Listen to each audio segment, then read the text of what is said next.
All right. Hello, everybody. Thank you for joining us today. It's 4 p.m., so we'll get started with the overall presentation.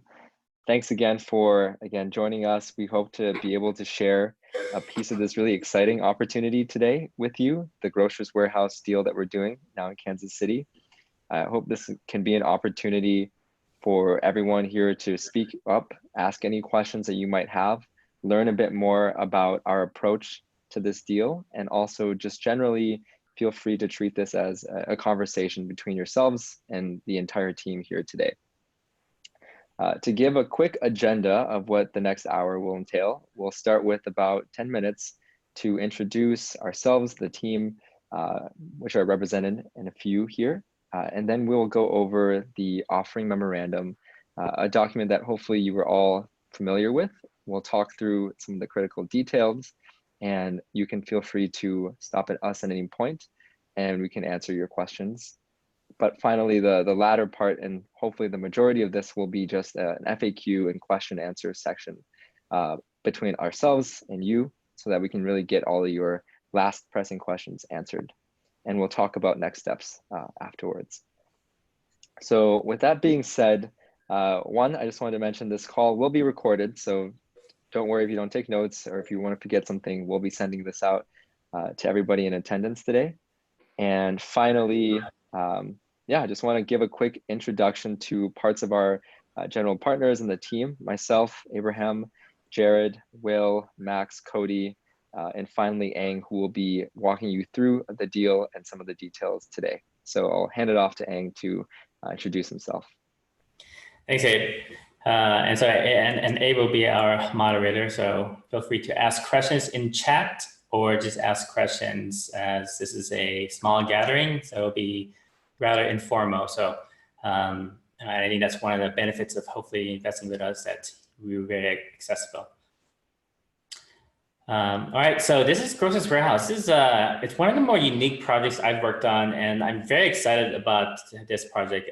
It's been a long time coming, as the other GP partners are familiar with. We've been working on this for several months. In fact, I remember on January when actually December, when I first was on a private plane with a broker, and they mentioned that this was potentially coming up on, or the seller was looking to not be a landlord anymore. And that's sort of one of the major sticking points of this deal, that we're buying from a person who's done a really great job of creating an asset and infilling it, but isn't doing a great job of being a landlord. And I think that's where we come in and what we can bring to the table.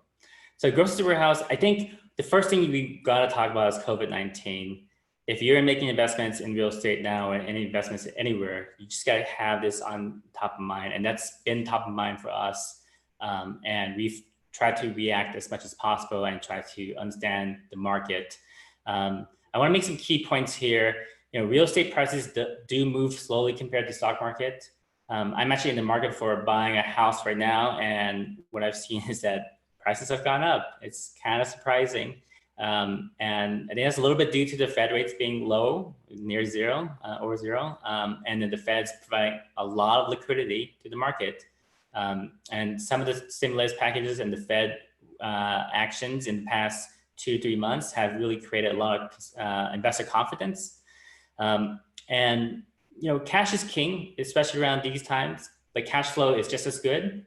Our investment thesis of investing in cash flowing assets with no dependencies on strong appreciation or value add or development is really one of the strong mitigating factors during this current economic environment.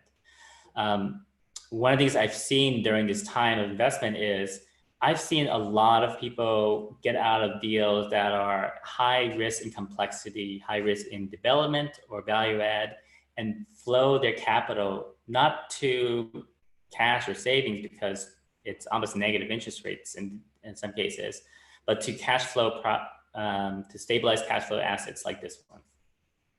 And of course, the Feds have cut rates, and so we've taken advantage of that. And that's going to reduce our cost of borrowing significantly. And when the Fed and the government pumps in trillions of dollars, it will likely be $5 to $6 trillion in the next few months, that's going to potentially inflate the dollar, and real estate is a great hedge against inflation. Long-term debt will be cheaper, the same dollar amount in 5 years than it is now. And in general, what we're doing is we're going to be very conservative in underwriting. We are going to make the worst case assumptions on what's going to happen. And if we hit those worst case assumptions, we still predict strong profitability and cash flow. But if we don't, if we out exceed them, which I hope and I plan to do, then we're going to exceed these returns. So this is Grocers Warehouse. It's a lovely asset in Kansas City, Missouri. And we're going to go through the investment highlights, the offering summary, which is the main, really the main part of this deck. And then briefly go through the market and location. I think that's critical to understand. The history, the tenants, the risks, the numbers. And then we'll just end up with the team and the FAQ. Thanks, Sang. To quickly jump in here, thank you everyone for being on mute. However, throughout the course of this presentation, as you'll see, there's a lot of ground that we're trying to cover. So please feel free to either unmute yourself and interrupt at any time if you have questions, or simply just post your questions to the chat and I'll help bring them up or point you to which slides will be coming up to answer that question. Thanks, back to you. Thanks, Dave. Yeah, I mean, this is going to be a very informal conversation. Obviously, I'll be presenting this like, to you guys as investors, but one of the things I want you guys to understand is we want to educate you guys as much as possible, and whether you guys are comfortable investing with us, I want you guys to be comfortable investing in general. And I think hopefully attending things like this builds up your comfort level and your expertise. So back to the presentation. Grocers Warehouse, originally built in 1940. We'll go into a bit of history. It was acquired by Matt Huff and his partnership team in 2014. And it was basically renovated and finished the last finishing touch in last year. It's in an up and coming Midtown district in Kansas City, situated in 5 acres of land, around 82,000 square foot. And it's a healthy mix of multifamily office and warehouse space. And I like that it's a mixed use property because there's a lot of flexibility here. It's zone mixed use, which means we can actually convert offices to multifamily. We can convert multifamily to offices, and we can convert offices and warehouse space to whatever we want in terms of light industrial. I think that really gives us a lot of flexibility in these ever-changing times. So our typical investment highlights and what we focus on is off-market opportunistic purchases. That's exactly it. This asset we're purchasing for $7.1 million. It has been appraised for $600,000 above the contract price. And it's an off-market relationship that got us this deal. And I would imagine if it's on the market now, it could probably go for a bit higher. High cash value and high occupancy, that's what we're banking on. It's stabilized cash flow day one. Favorable financing. Most people don't like high leverage, but that's because their cash flow is very slim. Our cash flows can be significant, and DSCR is an indicator of that. Debt service coverage ratio, basically how much your NOI is over your debt service, and that's the ratio or buffer for economic helping around economic uncertainty. Most banks underwrite at 1.25, so we're well over that. It's a newly renovated asset. I think that's critical to understand because that means we don't have too many that many capital expenditures in near term that we need to focus on. There's not going to be any roof issues or any other issues that might pop up that it's going to be unexpected risks or a cost. And finally, this strong anchor tenant. The crux of this deal is basically we're buying from two tenants that will be committing to a long-term 10-year lease with 5% annual escalators in the first 5 years and 3% in the next 5 years. And we really love this project so much that we're committing at least 30% of the equity commitment contribution. It could be more. We've had a lot of interest in this project. We wanted to make sure that we allocate as much to our potential new investors as possible. But if you guys don't take it, we would certainly will. So just a bit more highlights is it was a really strong design, won a couple of awards. There's a little private backyard, outdoor private little park where a lot of the office workers and residents mingle. And it has 14 luxury lofts, making up 100% occupied, making up 27% gross lease.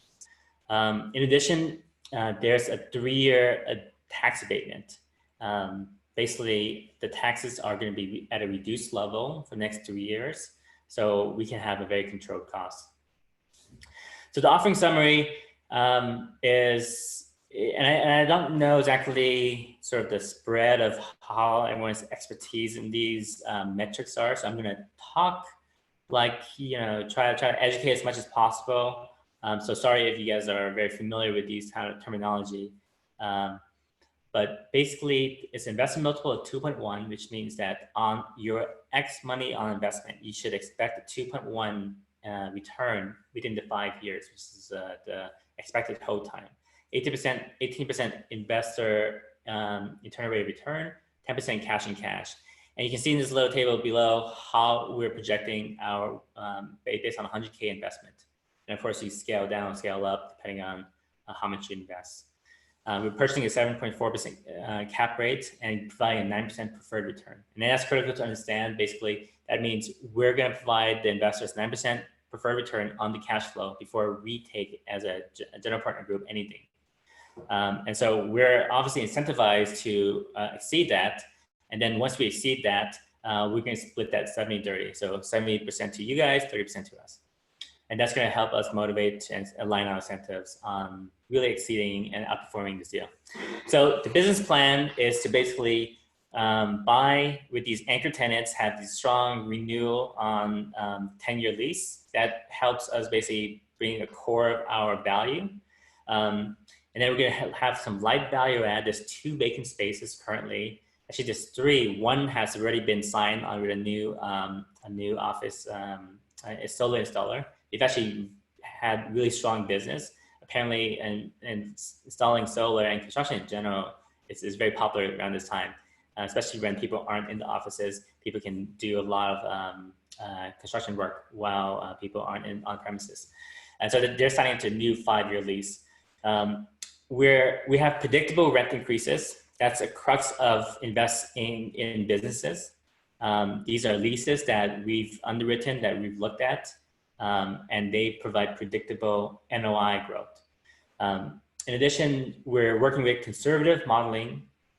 So for our first year, we're actually having an interest-only period, and that's going to allow us to basically have a lot of cash reserves to work through any kinks of the deal. In addition, we're working on raising additional capex and working capital, which is really prudent around this time. So timelines.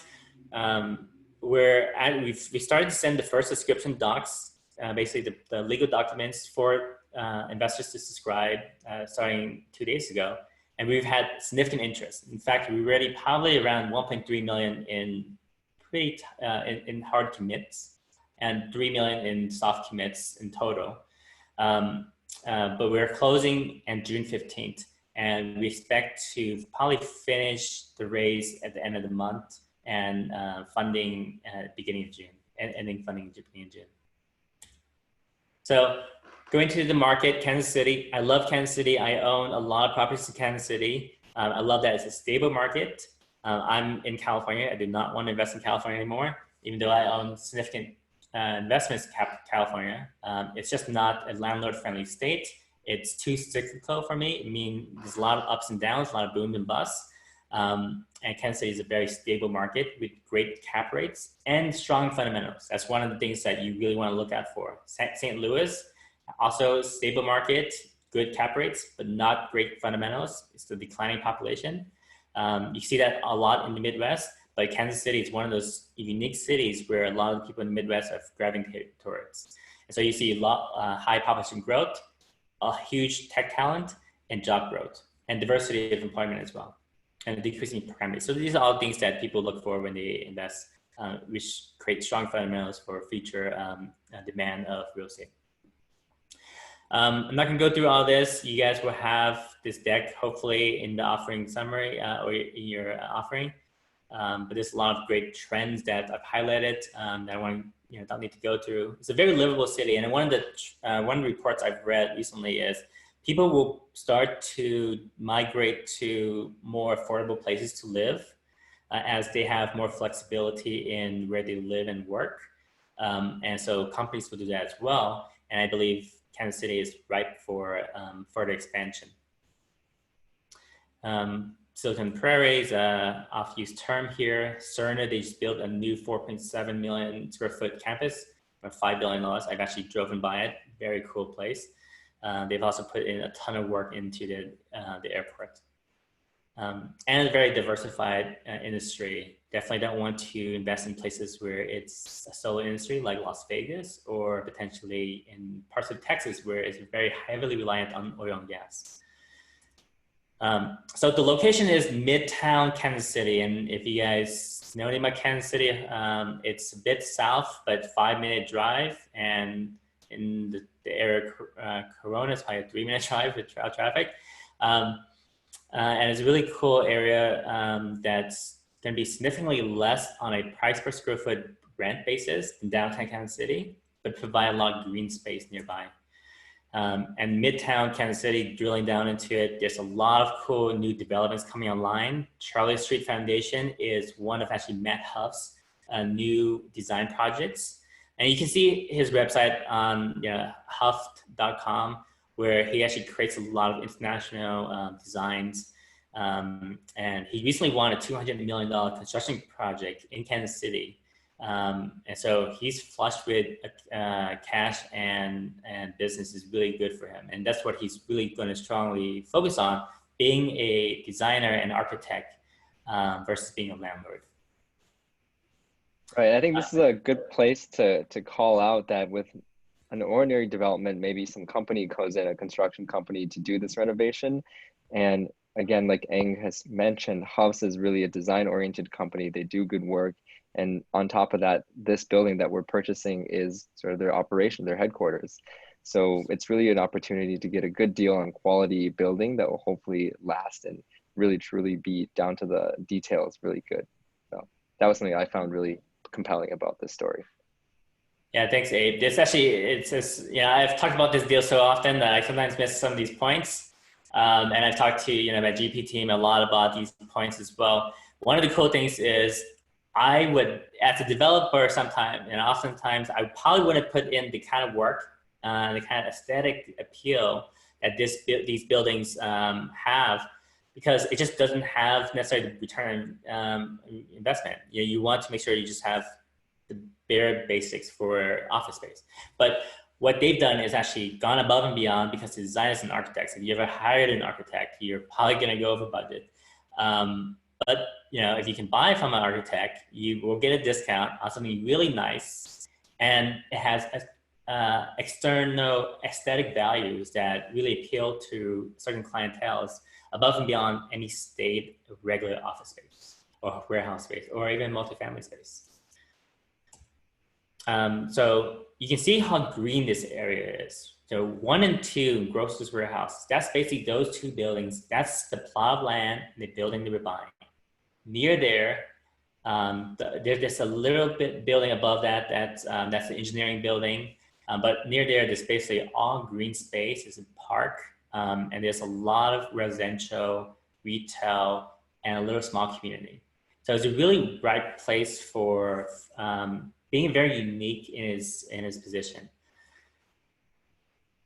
So an aerial view of this, you see buildings 1 and 2 are Roanoke and Carnes, and they occupy 82,000 square foot. And there's a separate interests for each. And area 11 is actually the little private park. It's a bunch of hammocks. When I was there, it was a bit cold, but I could see how it was very appealing.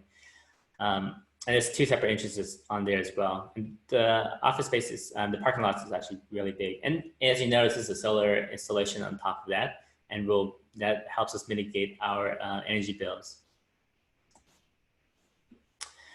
So just a slide, just repeating that, so you can see how robust the parking structures are. So it actually has potential for further density. The parks really is nearby. And I want to highlight this because this is one of the perks of being a resident here in the 14 lofts that's fully occupied. Every one of the residents has a dog. They're actually not paying pet fees, and that's something that we could explore in terms of increasing the revenue. But this is a place where people want to live. People want to live if they have a dog, and it's an industrial chic in design interior. Not going to go to the history, but I think it's really cool. Built in the 1940s by Fred Wolfman, and a lot of the aesthetics keep that. So this is the building before, this is after. So Huff did a really great job of designing and putting a lot of work and a lot of capital expenditures to build this out. And he built this out for himself.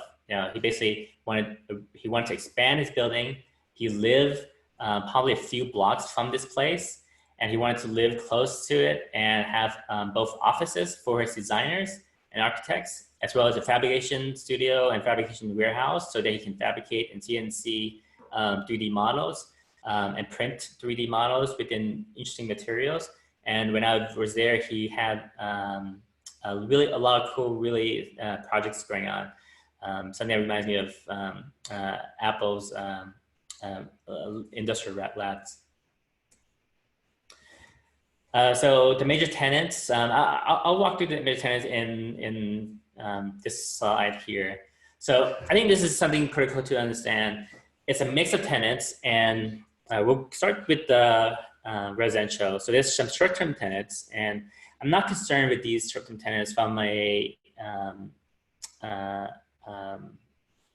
impact from a tourism point of view, because these short-term tenants are actually corporate tenants, basically people who have rented out 2 to 3 months at a time, and they actually have basically renewed their leases.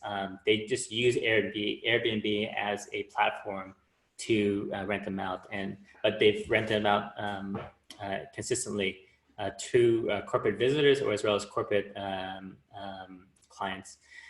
We have smaller apartments and larger apartments that are fully rented out. We have some vacancy in office space, 2 vacant office spaces, which I believe could have really good appeal. And right now, one thing we're doing is we're modeling out that we're not going to have any new tenants into these vacant spots for the next year. I believe that we can surpass that goal. I think it would be challenging in the next few months, but I just wanted to highlight that we are conservatively underwriting this, and every metric that I'm going to show you in terms of returns is baking in the fact that we are not going to get any income from these 2 spaces. So Huff Design and Huff Fabricate are basically Huff and warehouse space rents for less, because it's not as finished, and you can see that there's basically parts of spaces as warehouse. That's why they rent for less, and office space rents for more. And so one of the things that I want to highlight here is that Rising Sun is coming in at $15 per square foot.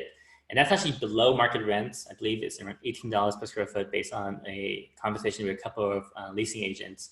But I think that's something that we need to do right now in this current environment.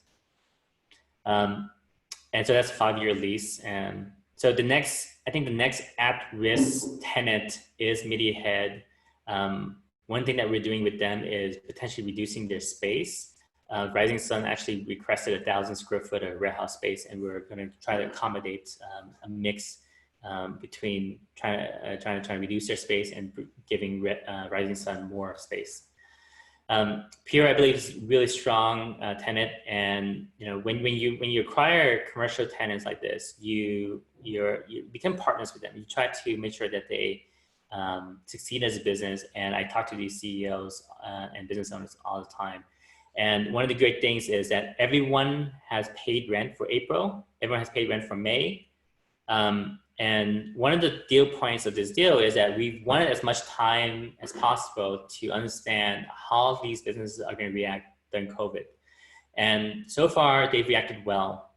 Obviously, if it extends for another 2 years, we could be more concerned on that. But I believe for the next 6 months to a year, I think we're strong there. Missouri has opened up as of early as May 4th. And according to some of my friends, they're going out to bars and restaurants. So some people have different risk profiles, and some of these offices have already opened. And in addition, all these businesses have received PPP loans. So this is government grants, essentially government forgivable loans that allow them to pay 2.5 months of payroll and use the money for 25% of that money for rent, which is well over what they need for that. So these companies are flush with cash. They have, some of them are more in terms of the leases are coming up sooner. But the good thing is that none of them are coterminous, meaning that you don't want a bunch of tenants coming up at the same time that you have sort of too many things to deal with, too much too much risk. You really want to limit your risk to one single point of failure. And so that's, we're gonna also be juggling that, and that's sort of part of the management team's responsibility to make sure we have the most robust synergistic tenant mix and the leases do not co-terminate at the same time. So the lofts, there are basically two types of lofts. It's really tall industrial lofts, 900 square feet and 700 square feet. And it's all really cool studio amenities inside it. But one of the best things is definitely that there's a, it's near the park. There's also, this bunch of private meeting spaces. And that was part of, you saw some of the pictures there. You see here, see the Boilermaker, that's a really cool meeting space for residents and tenants. These are pictures of the lofts. They're always rented out, and $1,350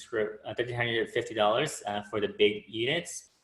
That's actually slightly above market for this area, but these aesthetics and this finishing really warrants it. In addition, I'm working with a familiar property management group, asset management group, Jared, who I've gone hunting with, and he's the chief development officer at AMG. And AMG focuses on Kansas City and mostly commercial real estate. And they actually have a really strong background in mixed use. And so they manage 5.5 million in square feet in commercial real estate. And they actually manage a lot of my other assets in Kansas City as well. So it's a really great team to work with. And the deal we're getting with them, they're charging 5.5%. But as we grow revenue, they're flexible to go to a more fixed cost that will provide us more upside on the revenue. So, going back to the risk and mitigations, I think it's really important to highlight that we are modeling a 21% vacancy in year 1 and 15% in year 2, when the average year is 5%, and basically we're assuming, and in general, I think we're going to be around there. Basically all of our places are leased out, but this heightened vacancy allows us to have some buffer if the worst case scenario happens. And I want to highlight the fact that these tenants are closer to us in terms of white collar workers. They have office jobs. They have jobs that are more amenable to working from home than essentially worker jobs. So these type of tenants you want, you don't really necessarily want the lowest class tenants in this type of environment that are having trouble paying rent and going through forbearance. So none of these tenants have asked for that. They've all paid the rent on time. In fact, 2 of the tenants have already extended to an additional year on their rent. Another thing we're doing is basically assuming a 0% rent increase. Our strategy for the next few months is basically allow anybody who wants it, who wants to re-up for a year proactively, to go up on the same annual increase, and that's baked into our model. So usually for this type of tenants, you usually see a 2.5 to 3% increase in rent, but we're assuming 0% for the next 2 years. In addition, I talked about the office vacancies. There's actually 2 vacant offices because since I made this deck, we've infilled 1 of them, and I'm assuming the other 2 are not going to be infilled for the remainder of the year. And of course, 1 of them we already filled up, so I'm already been pleasantly surprised and wrong. So that's the same thing in mitigation. I've talked about that. So let's go to the heart of the deck, the numbers.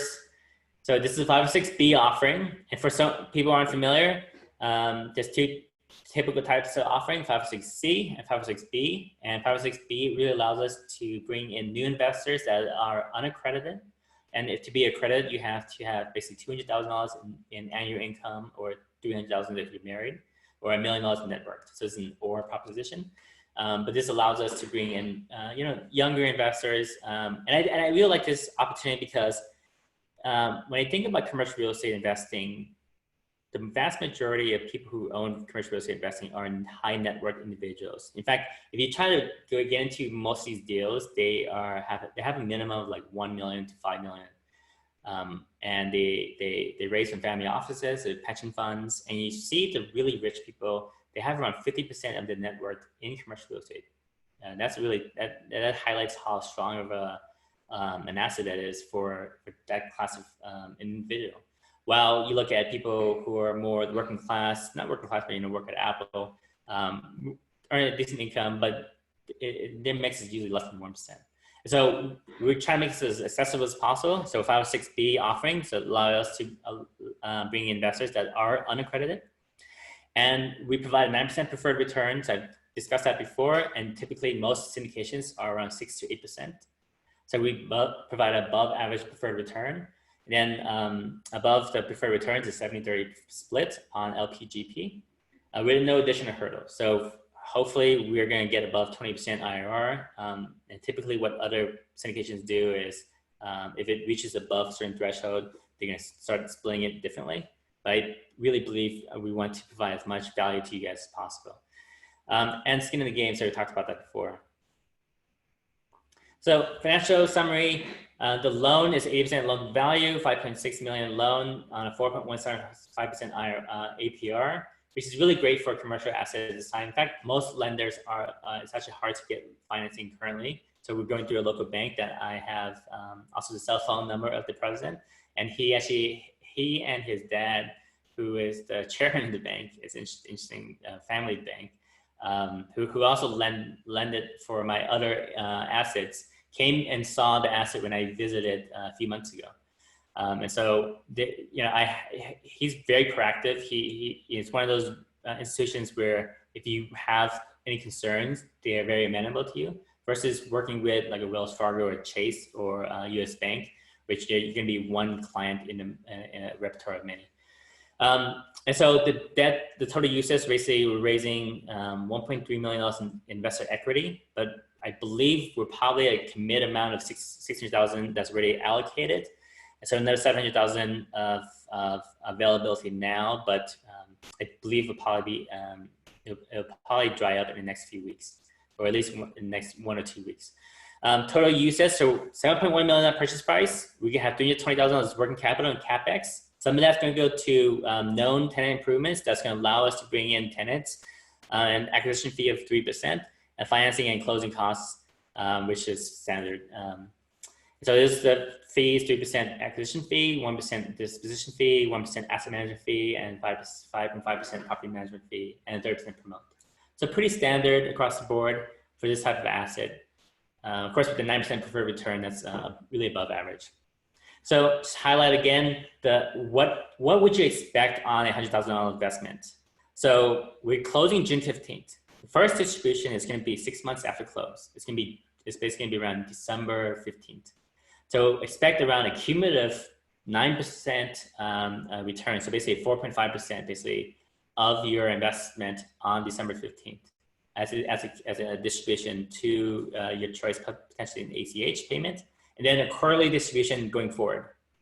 And so basically a quarterly dividend of 9%. And if we make more money, which I'm expecting year 3 to start making more money. And this is all using the conservative model. If things don't go worse, actually it's going to be a little bit better than this. And then at year 5, the plan is to sell when we have stabilized our asset. We have leases fully baked out, and we have new tenants. We believe we can sell for an 8 cap, and then return investor capital. So basically, you get $200,000 to the life of the deal. This is the pro forma. I guess it'd be hard to talk to each one by one, but I just want to call out a few things here. So expense recoveries means that we're paying for common area maintenance, we're paying for trash, snow removal, any other grounds maintenance, and of course we're paying for utilities. But all those, for those commercial tenants that are on triple net leases, which is the majority of them, they will be paying us as a refund back. So we just take care of it, but they pay us back at the end of the month or the end of the quarter. So it's mostly a cash flow issue for them, but we take care of the whole property, and then they really take care of that. And the great thing is that they actually pay for the property management fees as well. So that's a really cool thing for most triple net leases. Taxes, it's going to be abated for the next 2 years, and then drops to year 4. And vacancies can reduce year 2 and 3. Hopefully we're over this by 2022. But I'm expecting that 2020 and early 2021 might be a little bit more challenging, and that's baked into this model. So some sensitivity analysis. So one thing I like to do is try to understand what happens if worst case scenario happens or not happens. And there's 2 points of this deal that you want to highlight. And when you sell, you basically want to understand what your cap rate is. So we're buying around a 7.5 cap rate. So we're assuming that we're selling at an 8 cap. And for office, if you look at CRB reports and research, it's around 7 to 8, depending on the type of asset class or type of vintage. And we believe ours is newer and better, but let's assume it's 8%. And so we can sell for $94 million at 8% and provide that targeted internal rate of return. Hopefully we sell for a little bit more. But if we do sell for less, these are the type of returns you could expect, which still be pretty significant. So if you're looking at a 9 cap, which is probably, really in the high end, basically things have gotten really worse, but you're still getting a 1.7% return on your investment over the 5 years. And then vacancy is another thing we try to stress test. So right now we're at 11%, we're actually infilling 3% now. And then, so it really is around 8%. And this is slightly old slides. And then realistically, we think we can maintain a 4%, which then drives up the cash and cash. But the really cool thing here is that if we're at 38% vacancy, which basically means the worst case scenario, basically there's 2 or 3 offices, 2 or 3 businesses have gone bankrupt, they're not paying us. So this would be a wild departure from what it is now, because as far as I can tell, they flush with cash, and I'm able to see some of the financials. If we're at that scenario, then we're still good to pay the rent, the debt. And owning real estate is all about you're going to be okay as long as you pay the debt, and that's why DSCR is really a critical metric for us. Once you can't pay the debt, then you're at trouble. And of course, if we have more vacancies, we're not going to necessarily sell. We're going to sell when we can optimize the property. And that's a really cool thing about real estate as well. It's not a liquid asset, which could have some challenges for your capital management. But that means that we're not going to have to be as we cannot be as influenced by market movements. I just want to highlight that it is a very nice sales comparable. It's much lower price per square foot. It's actually replacement cost is actually lower. It's cheaper to basically have this and to build a new one from scratch, which is always something you want to look for, which means that the land value itself is a bonus. Another thing I want to highlight, and I think some of you guys, if you guys are new to real estate investment, is the tax benefits. So just to highlight this, we're going to do a cost segregation study on this property when we close on it. And that means that we're going to look into the asset, go and do an engineering study, and potentially take around $1.6 million of depreciation. That would be basically a cashless loss. And so net effect is, you invest $100,000, you get around $60,000. Let's see, the average $65,000 loss in your first year. So on your 2021, in 2021 in March, we'll give you your 2020 K1, which is a partnership tax agreement, tax papers that will show a loss, and that's going to highlight the fact that you're not going to pay taxes on your cash flow for at least 4.5 years. So that's why I think it's going to be really, when you look at the 9 to 10% cash and cash, you compare that to other dividends where you have to pay ordinary income or taxes. It's around a 50% comparable return. So you're not going to pay taxes on your cash flow for foreseeable future. So the ownership structure. So U.S. investor is basically a limited partner investor. You have no liability, and we're going to have more LLCs within that. So we have 2 LLCs that will own the building. We have an LLC above that, which is what you invest in, and we'll have an LLC, basically the management team, that will basically be the ones who are responsible for the loan and any of the other excess liabilities. Part of why I'm really excited about this opportunity is potential for future development. So when I think about buying an asset, I always think about all the possible permutations of exit, and that's either selling to another buyer like myself, or to Total Capital that wants a high cash flow asset at stabilized income. Or we could basically develop on top of it. And we already sketched out some plans with Huff, and we could basically develop 80 additional modular apartments and really and bring this up to speed in terms of high value property. And then your returns could be almost more than doubled from what I projected. And this is all not baked into the business plan because I want to really under promise and over deliver.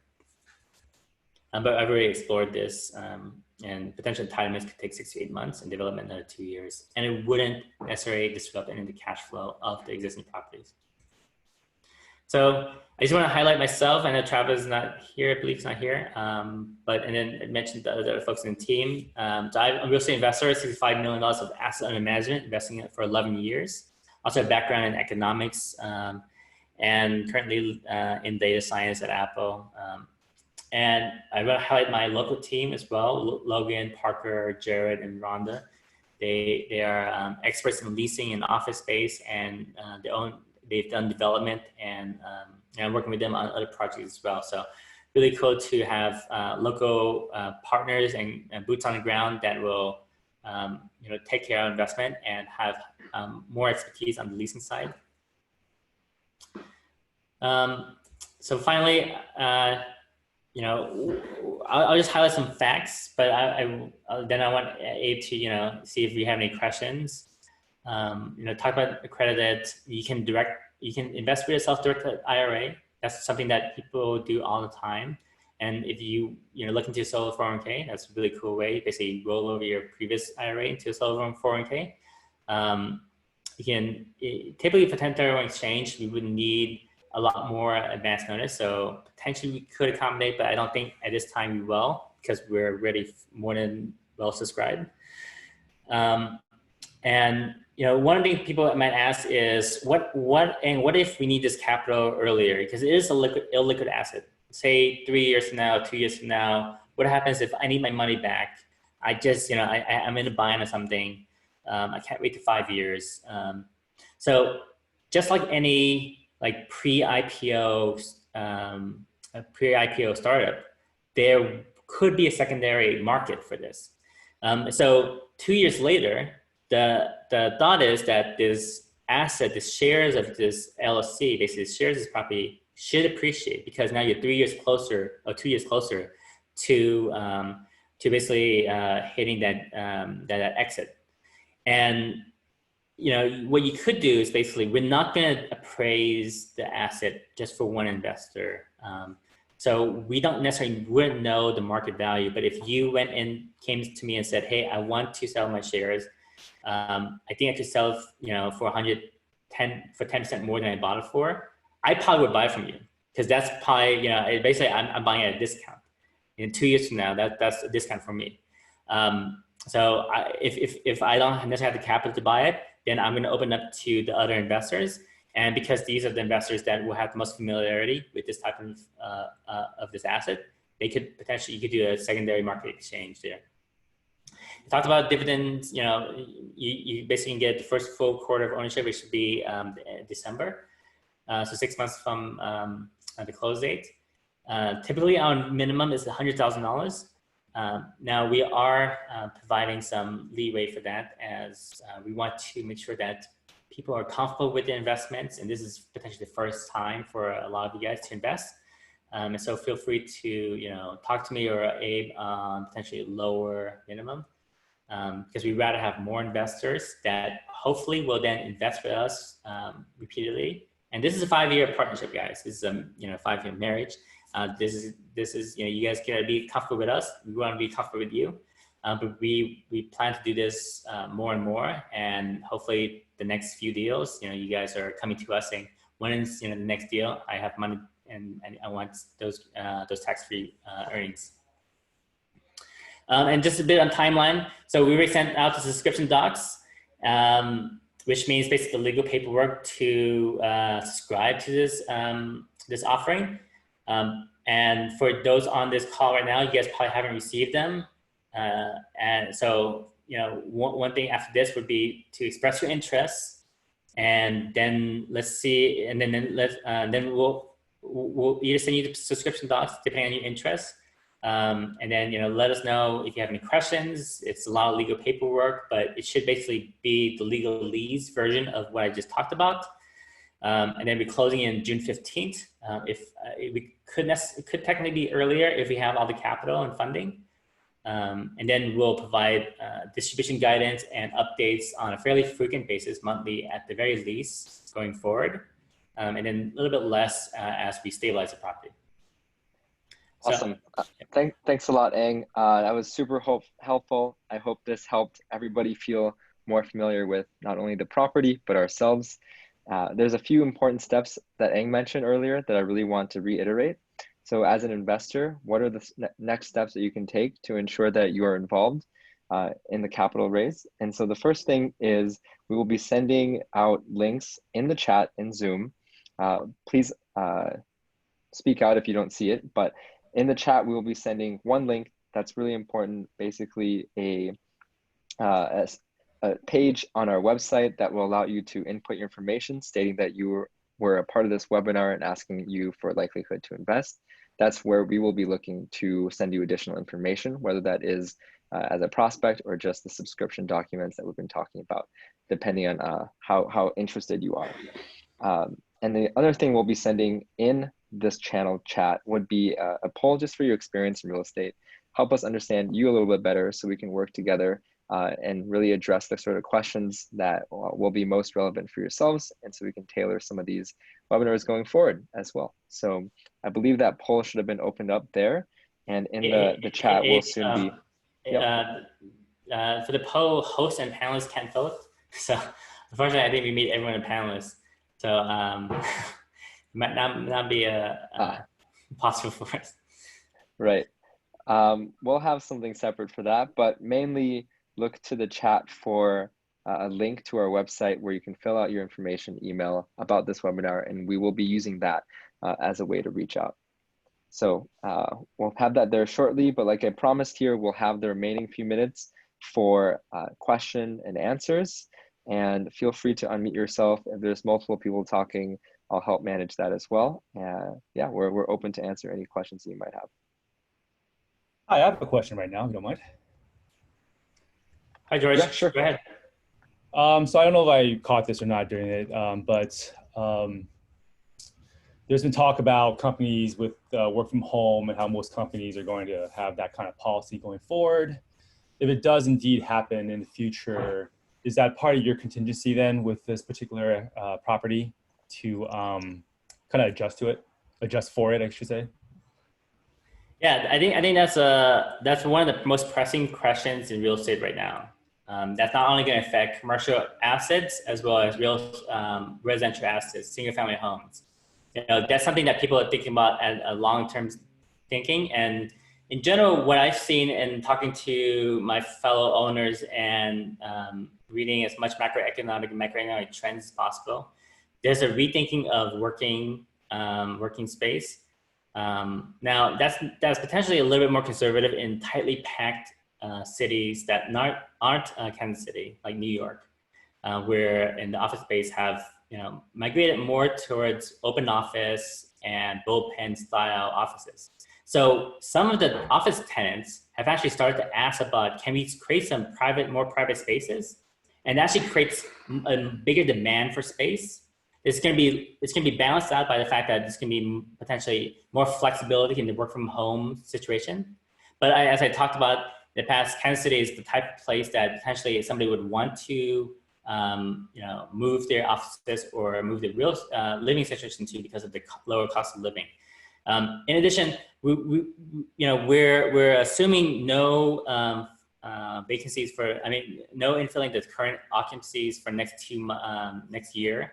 And because this is a mixed use asset, we could transition some of these spaces to multifamily residential. And the really cool thing about this multifamily residential is that these 14 unit lofts, if you're trying to buy them separately, they would probably sell for a 6 cap. Because we're mixing them with the entire asset, it's a blended 7.5 cap and basically a pro forma 8.5 once we fill up everything. Thank you. Hey, Ang. This is Nishan here. One question I had is, what is you guys' strategy for filling in some of the current vacancies over the next couple of years? I guess after the whole COVID situation. Yeah. So there's 2 vacancies. One was a gym space, and they actually left not because of COVID, but because they retired. So they actually left a lot of the furnishings, and it was a really cool amenity for the residents. And so we had a lot of synergy with the residents. I believe it's still a viable solution for that space. So we're actually working with the top leasing agents right now. And so one of the cool things is we're allowed to go in before we actually acquire this property and infill these assets and show to prospective tenants. And we already had a few interested parties. One is a coffee shop that looking to to expand. I think coffee shops is still something that especially on the type of rents that it could get here to open up, or a yoga studio. Obviously, these are potentially more impacted by the stay-at-home orders. Now, keep in mind that Kansas is less conservative than California, and it already has opened up since the beginning of this month. And I've seen pictures and anecdotal evidence of people just going about without masks. So whether that's a good thing or not, it sort of just indicates that not every region behaves similarly to each other. And then the other office space that we do have, they actually separated into 2 1,400 square foot office spaces. So really easy to infill. It's not necessarily a huge block of office. And they could actually be turned into basically a really nice loft if we saw that it could be, if there was more demand for that.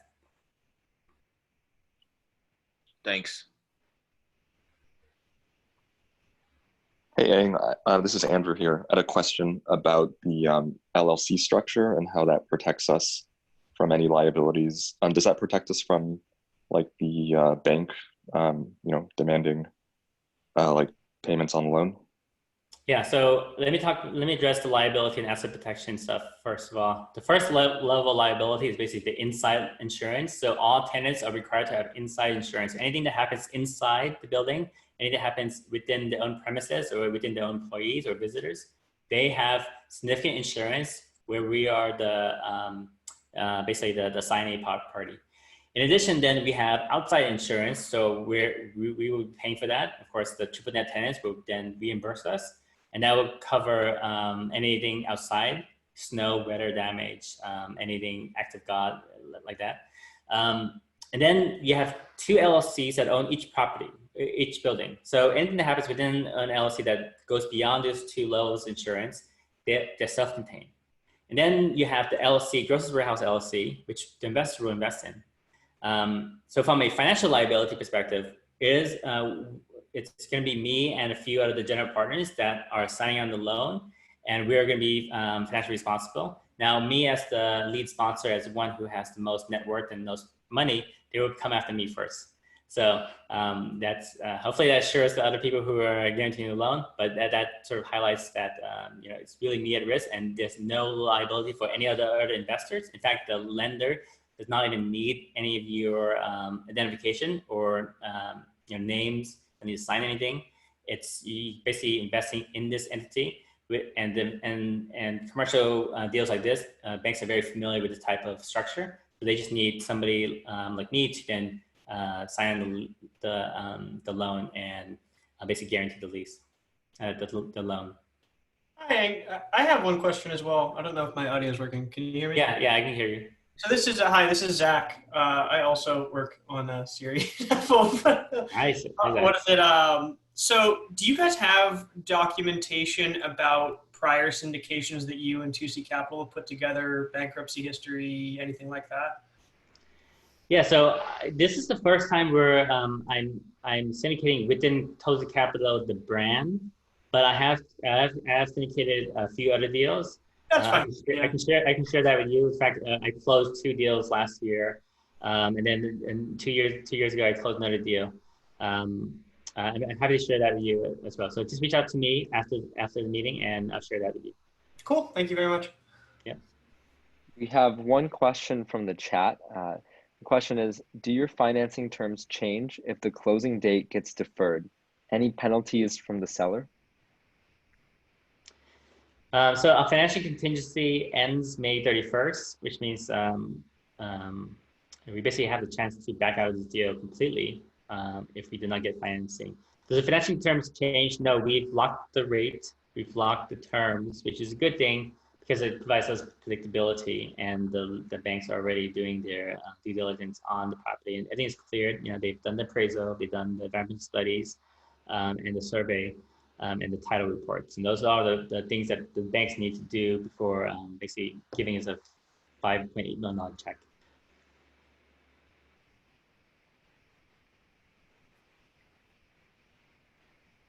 Awesome. Whoever's question that was, I hope it's answered that.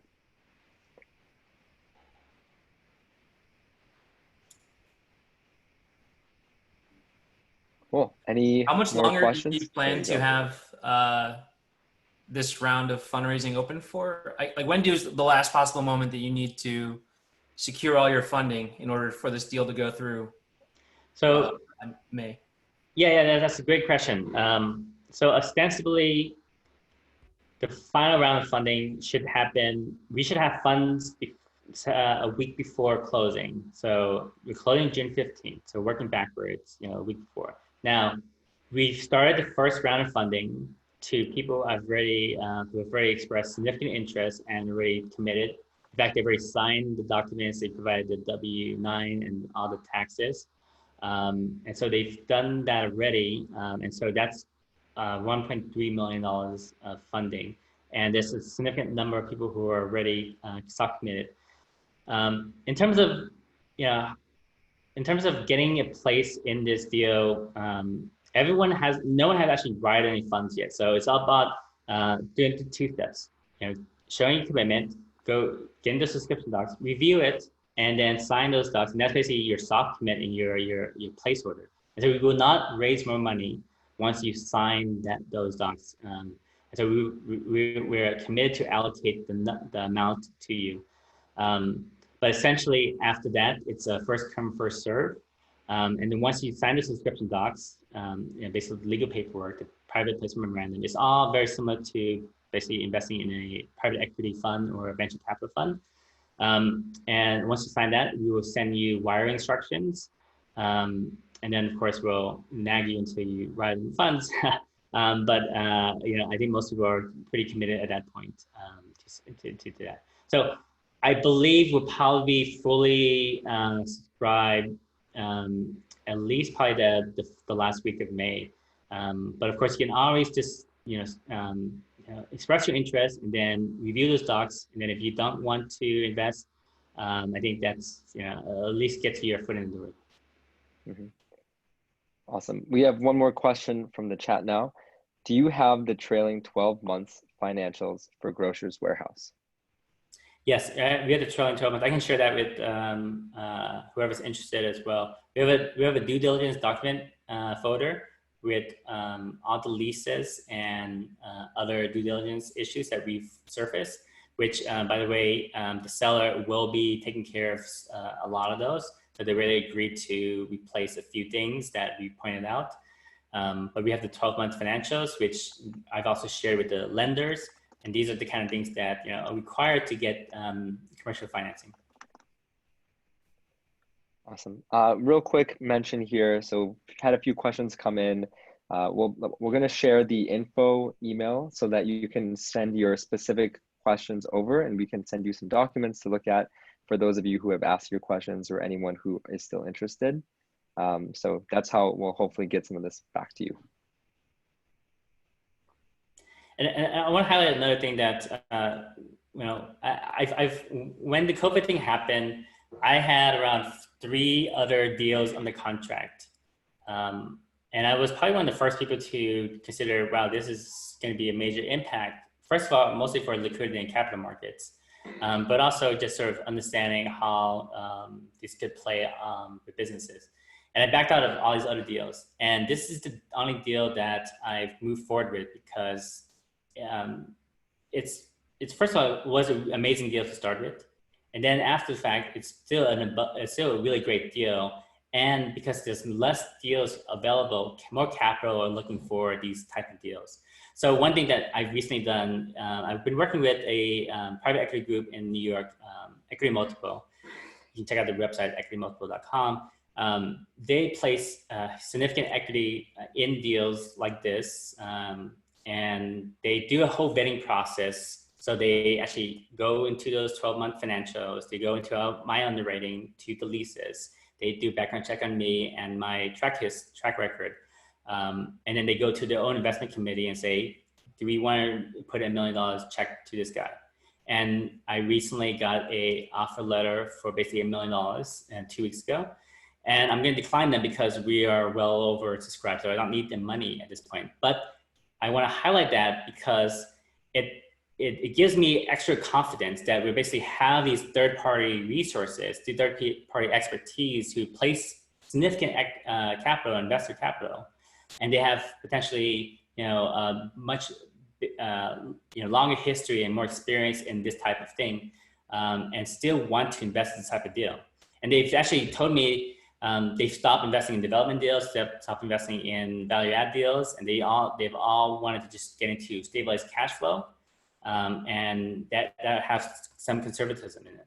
So they've done their own third-party research. They've contacted local brokers, contacted the local market, and they've done a lot of these background checks. I wish I could get their dossier from them. I'd be happy to share that with you guys.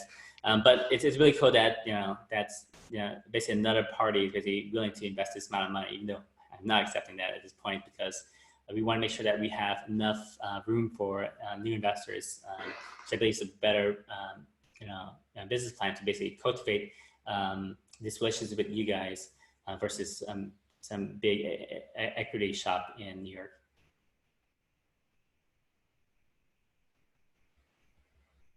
One more question.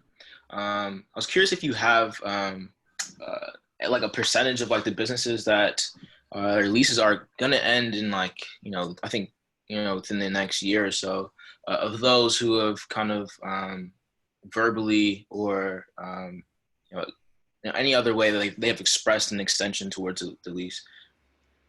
So So you can see the lease profiles, you can see the lease termination dates for their initial contract, and then you see an extension within the leases. So Pure and Meaty Head are the next up, and Meaty Head and Pure have already expressed interest in extending.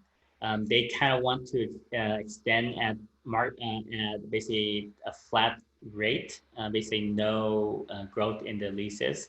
Right now, I believe they have more leverage than me, and I believe in 6 months we might get the leverage back. So one thing I want to highlight though is they've already expressed that they want to extend the lease. They also have put in significant capital and capital expenditures to build out a space that suffices and it's in particular for their particular business. And in fact, they have warehouse space in conjunction with office space because these are design and printing studios that require these heavy machinery, and they have loading docks. So this is type of unique office space that on one space is really hard to find for them. Got it.